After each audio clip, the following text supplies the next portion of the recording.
ഇപ്പൊ നമുക്ക് 26,500 ഈ ഷോറൂമിലെ മിനിമം എക്സ്പെൻഡിച്ചർ. അല്ല, വണ്ടിയിലേക്കൊന്നും വന്നിട്ടില്ല, വണ്ടിയിലേക്കൊന്നും വരണം. ഞാനൊരു കമ്പാരിസൺ തരാനുള്ള ഒരു സിമ്പിൾ സാധനത്തിനാണ്. ഏറ്റവും കുറഞ്ഞ ഇൻവെസ്റ്റ്മെന്റ് ഒരു എംപ്ലോയി മാത്രം നമുക്ക് 26,500 നമുക്ക് ഈ ഷോറൂമിലേക്ക് വരുന്ന ഇൻവെസ്റ്റ്മെന്റ്. ഇനി നമ്മൾ എന്താ ചെയ്യാൻ പോകുന്നത്? 26,500 നമുക്കൊരു ഫാബ്രിക് വെച്ച് നേരത്തെ വെച്ച പോലെ ഒന്ന് ഡിവൈഡ് ചെയ്യാം. 50 രൂപ വെച്ചിട്ട് ഒരു ഫാബ്രിക്കിനെ ഡിവൈഡ് ചെയ്യാം. നമുക്ക് 26,500 എന്ന് പറയുമ്പോൾ 530 ഫാബ്രിക് ഒരു മാസം ഒരു ഷോറൂമിൽ നിന്ന് കിട്ടണം, കളക്ഷൻ സെന്ററിൽ നിന്ന് കിട്ടണം. എന്നാലേ നമുക്ക് ബ്രേക്ക് ഈവൺ ആവുള്ളൂ. എന്ന് വെച്ചാൽ ഡിവൈഡഡ് ബൈ 30 വർക്കിംഗ് ഡേയ്സ് എന്തായാലും അവിടെ വരില്ല, 26 വർക്കിംഗ് ഡേയ്സേ വരുള്ളൂ. അതുകൊണ്ട് തന്നെ ഒരു ദിവസം 20 ഫാബ്രിക് ഈ ഷോറൂമിൽ നിന്ന് കിട്ടിയാലാണ് അവിടുത്തെ ചെലവ് മീറ്റ് ചെയ്യുള്ളൂ.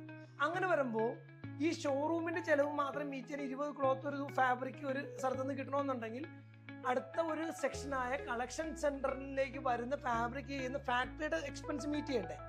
അങ്ങനെ ഉണ്ടെങ്കിൽ ഇൻറ്റു 2 ഇതിന്റെ ഒരേ ഇരട്ടിയും കൂടി കിട്ടിയാലാണ് ഫാക്ടറിയുടെ എക്സ്പെൻസ് മീറ്റ് ചെയ്യും, ഈ കളക്ഷൻ സെന്ററിന്റെ എക്സ്പെൻസ് മീറ്റ് ചെയ്യുള്ളൂ. ഇപ്പോഴും നമുക്ക് ലാഭമില്ല, എക്സ്പെൻസ് മീറ്റ് ചെയ്തിട്ടേ ഉള്ളൂ.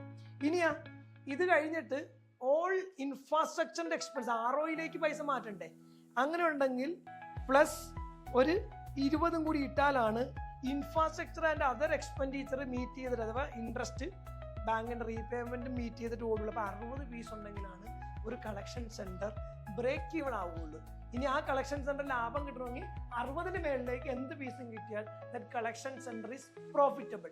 In the sense subject to the one case 60 into 3 collection സെന്ററും കൂടി ഫാക്ടറിയിൽ 182 രൂപ അഥവാ 182 പീസ് അഥവാ നേരത്തെ പറഞ്ഞ 200 പീസ് എന്ന് പറയുന്ന തമ്പ്രൂണി വർക്ക് ചെയ്താലാണ് it will be A profitable ratio. അതല്ല